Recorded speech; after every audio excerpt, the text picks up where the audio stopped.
Hey everyone, welcome back. And if you would have seen last Sunday's video, you would have seen that I didn't do a thrift haul video because I haven't been out thrifting. Not much has changed this week. Still being very busy with inventory and things like that. And then also we just had a crazy winter storm blow through with like record-breaking wind chills of -40. So it wasn't a day or a weekend for that matter to get out and do any thrifting. So what I thought I would do instead is a video talking about some of my best sales since I've been reselling on eBay and Poshmark, although that was pretty recent.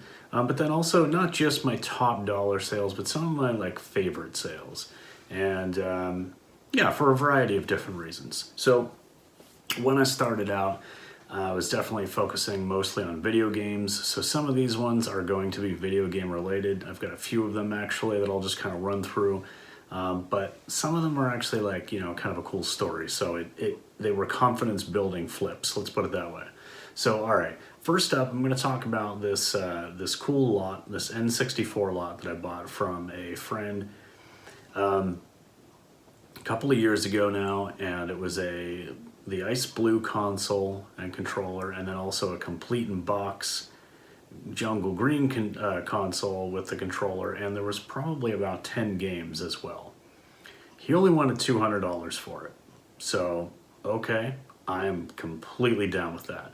Now, as a collector now, and since I started reselling and flipping things, I've been rebuilding my video game collection.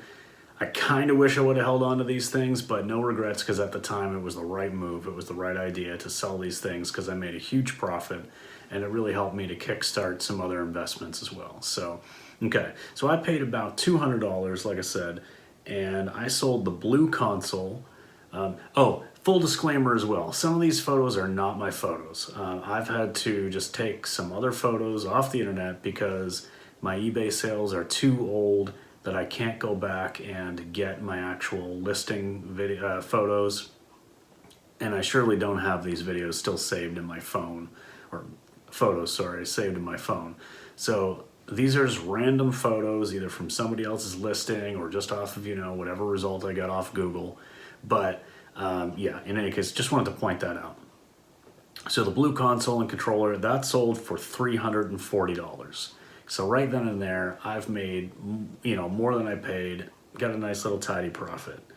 I was out actually on a run, and, I was just out on a run, just kind of enjoying myself out on the trail, and I was just at my little turnaround point, was planning to stop, have a sip of water, and then, open up my phone, because I heard a little notification sound, and cha-ching, got that eBay sale. So I was like, sweet. So that kind of re-energized me for the last 5 miles of my run. So that was kind of cool. Not long after that, I did sell the green console as well. Now this was complete in box, so I had the styrofoam and everything else. And the photo that I'm showing here also has the Donkey Kong game. DK64 was not included in my lot, but I just thought I'd mention that as well. But it did have the expansion pack, and it sold for $525. So yeah, I'm already up there to like $865, so into huge profits on this $200 buy. And then I don't have photos for this, but the rest of the games, the 10 games, they sold for around $335, because I remember the total that I got from all this was right around that $1,200 mark. So 200 into 1,200, that was a really cool flip. I mean, yeah, after fees and stuff like that, it wasn't like some insane thousands of dollars, but it was just a really cool thing, especially since like I'm a video game fan and I just enjoy that kind of stuff. So, all right, I'll flip through a couple of these real quick here. This Game Boy Advance SP, this pearl blue, I actually traded something, and I can't remember what it was. I think I traded a Super Nintendo Mini for this.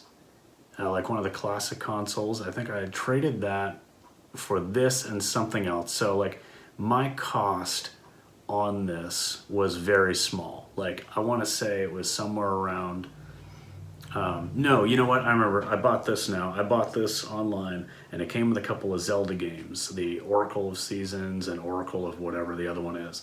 I sold the games and made my money back. So this game, or this console, the GBASP, was actually free at that point.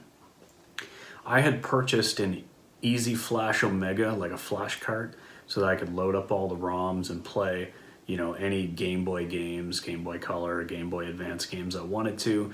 But you know what? I just didn't get into it. So at that point, I did have a $90 cost because I bought that Easy Flash Omega card. And you know what? After a couple months, I realized I'm not going to use this. So I sold the whole lot for 250 bucks. So a nice tidy little profit there. And I got to play, you know, some stuff for a couple of months. So that was cool. All right, some quick flips here.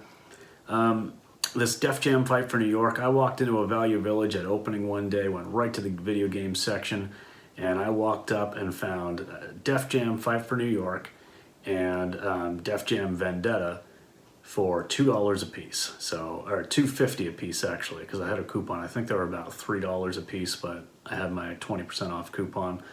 So I snagged them up, and there was a guy right behind me who is also a reseller in my area, or in my old area at least. And yeah, he watched me grab them, and we've had a conversation about it since. It was hilarious. But anyway, Def Jam Fight for New York, if you didn't know, is a very coveted game. So I paid $2.50 for that, and I sold it the next day on eBay for $188. So that, at that point, was my fastest big flip, and that was pretty cool. Next up is this Suikoden 5 game. So this was one that I had purchased.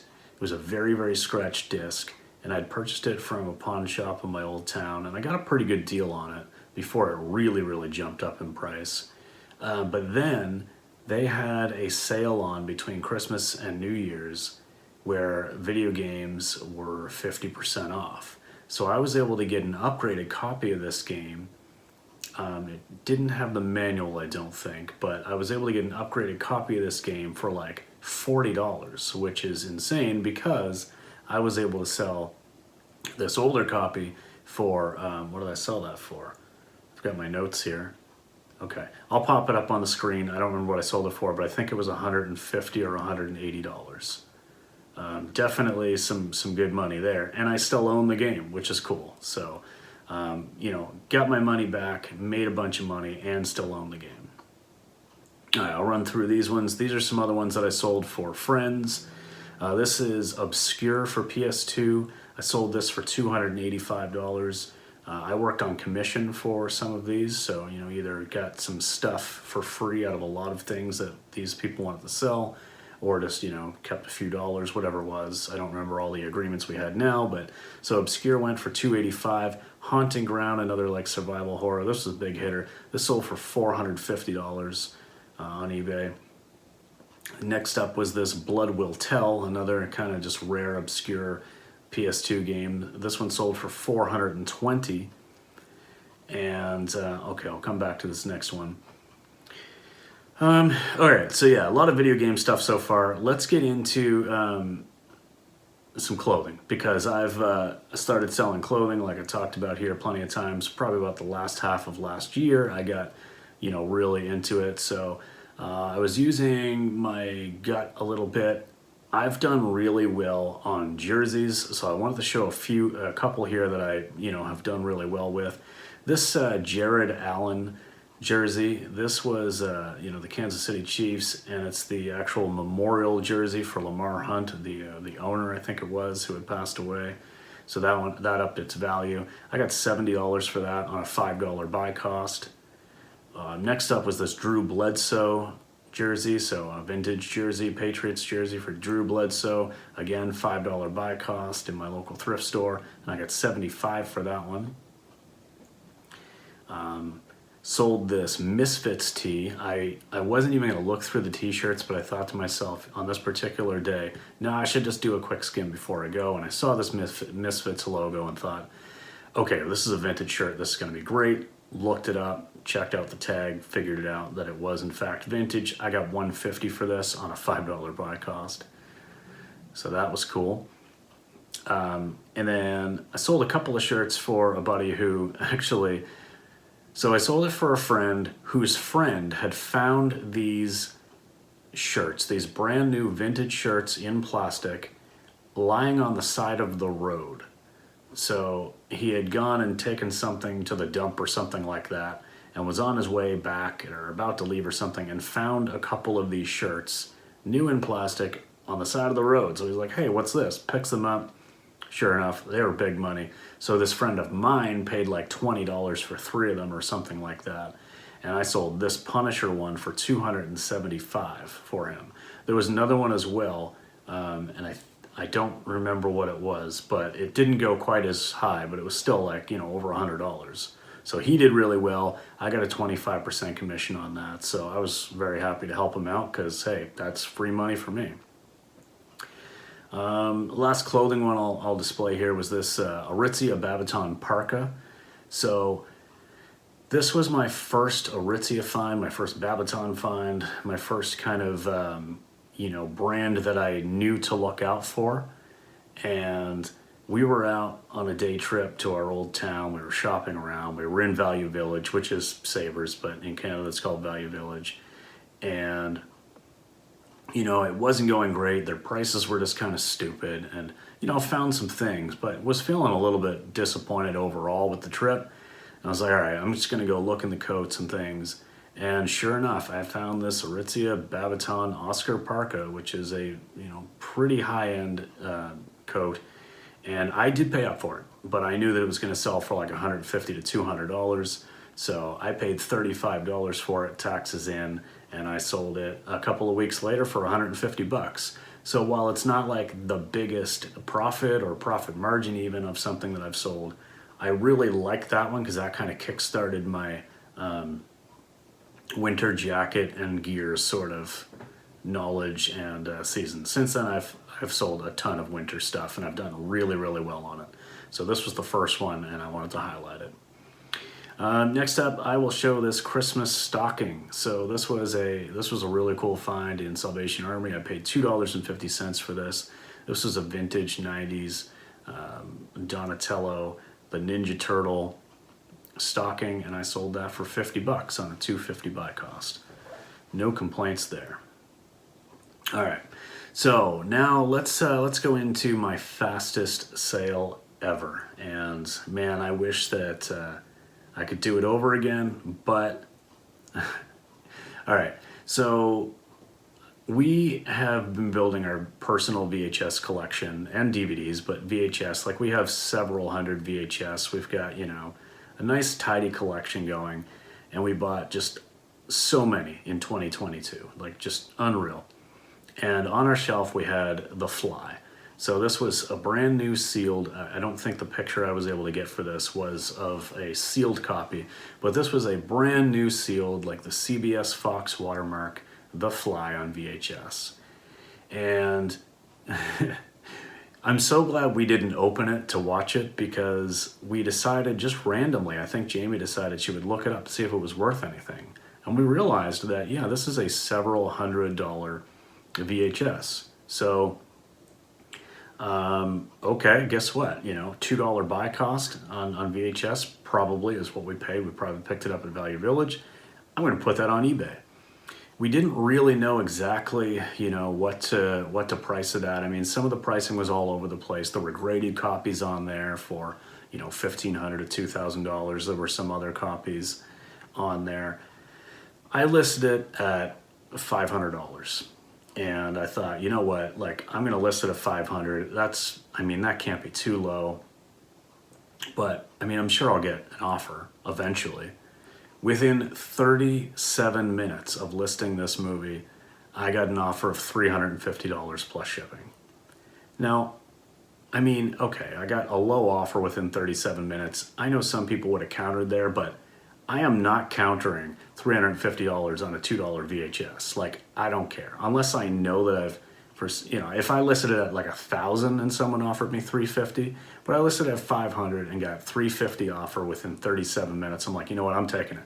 Like, I am taking it and running because this was on my shelf and I was probably going to eventually open this VHS and watch it. So, glad we didn't do that. That was a quick sale, but here's the really funny thing. Within another hour, I got a message from somebody else, a different buyer, who asked me if I would cancel the order and they would pay me $700. They would pay me double what I had just sold it for. And I mean, okay, obviously having another $350 would be awesome, but I couldn't do that. Like, ethically, I just could not cancel that previous order because someone else after the fact came in and offered me double. I mean, now if I could go back in time, I would list it at $1,000 and see what kind of offers I would get. But hey, whatever, I was still happy with that. And I told the other person, well, hey, if I ever find another copy, I'll take your $700. No, of course I never did, but yeah, so that was my kind of coolest, quickest flip. Now I'm gonna end things here with the biggest sale I've done. And this was not my game, so I didn't get to see all this money. This was a game that I was selling for a friend who I've sold a bunch of video game stuff, some really high-end and cool retro stuff. This was a copy of Legend of Hero Tonma for the TurboGrafx. If you're not familiar with the TurboGrafx 16, it was like a early 90s, and used these little like cards, these little like, yeah, basically like a little cartridge thing. And I mean, it was pretty cool. It didn't get obviously as popular as, say, Super Nintendo or other systems that were out around the same time. So that means that a lot of this stuff is very collectible and very rare and very expensive. This Legend of Hero Tonma game in the box, now the box wasn't in great shape, but it sold for $1,350. So, I mean, that's just crazy money.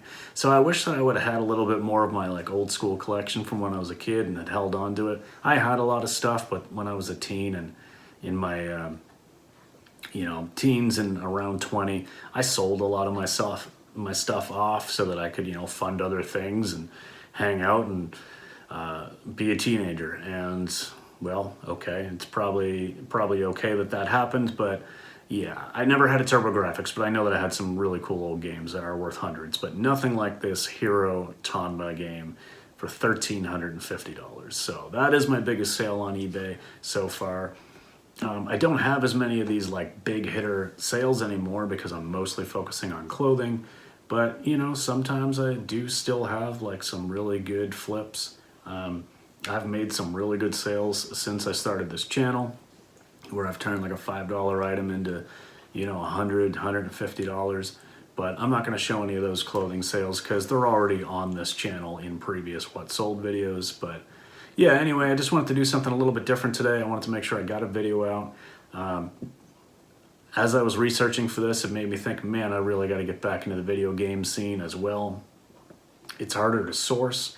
I've got lots of thrift stores all around me that have clothing. I don't have a good source for video games, but I'm always on the lookout for them, especially in the warmer months during like yard sale season and stuff. I'm always trying to find stuff to flip. And yeah, you never know. But okay, hope you guys enjoyed this video, something a little bit different, and I will see you in the next one. Peace.